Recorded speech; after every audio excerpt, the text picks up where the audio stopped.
This is the guy that would elbow a jukebox to start working. As you would know, in the Transformers Cyberverse show, Soundwave is the typical communications officer for the Decepticons. In it, he can be pretty intimidating with his evil stare, although sometimes the show ruins it by making jokes that don't always work.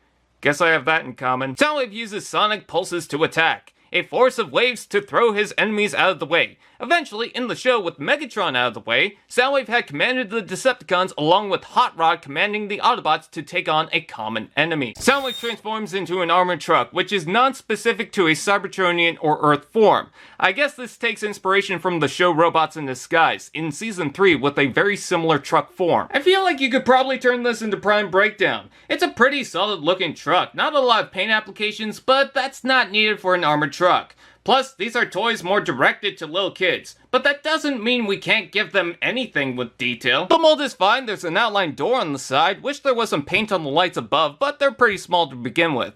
At least there's some dark gray on the windows I'd imagine are shielded and maybe tinted. Yeah, it's simple looking, but that feels intentional. I think the shape is good. I mean, sure, the knees are there, the hands can be seen, but we knew it wasn't gonna be perfect. And the torso? Okay, maybe not that good. I do like the beefy shape and swoop front section that looks like an animal's snout. There's a cannon section on top with what looks like some sort of sonic weapon that makes people throw up. No rotational joint unless you want face reveal. You can technically flip down the back, but you can't store anything with the giant bird. Huh, seems like the gimmick gets in the way of having fun.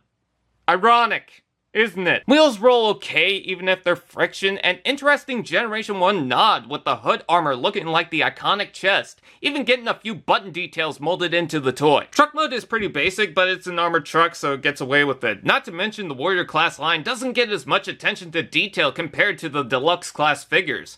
For what it is, it's alright. Robot mode.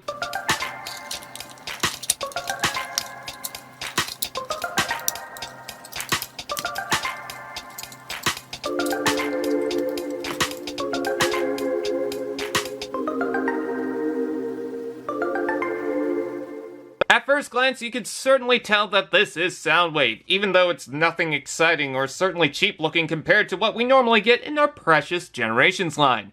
It's probably one of the better gimmicky toys. Classic key components include the colors, of course, especially with the yellow touch-ups, but no red wristbands. The chest outlines the opening cassette-style chest with the buttons leading to the waist, and shoulder cannon, but there's more going on here too. Soundwave seems to carry speakers on his arms, which, by the way, the gray plastic looks like it's made from the rubber seal in a can. He's also got actual Soundwave shown in the shoulders. That's a nice change-up. Some sort of radar on the other side of the head, and no feet because no feet. He also seems very wide. Oh, sorry, I don't mean to publicly shame him. I'm sure he's beautiful, even if he does look like the making everyone wide meme. No, it's okay, just holy crap, that back, you ugly monster! Burn it! That head isn't what I call a perfect recreation. I mean, it's pretty much got what it needs. Face mask with the red visor and crown that makes his face almost look like the faction symbol. But the ears! What is this? Catgirl Soundwave? I hate that I know that. It's almost a Articulation!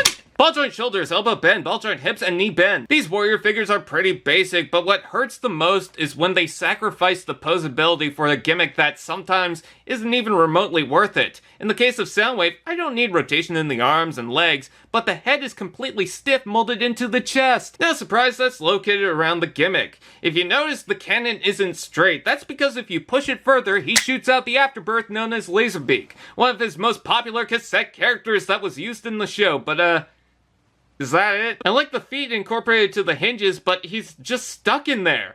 You can't do anything but admire the fond details of the toy, but you can't do anything because his fat ass is stuck in the chest.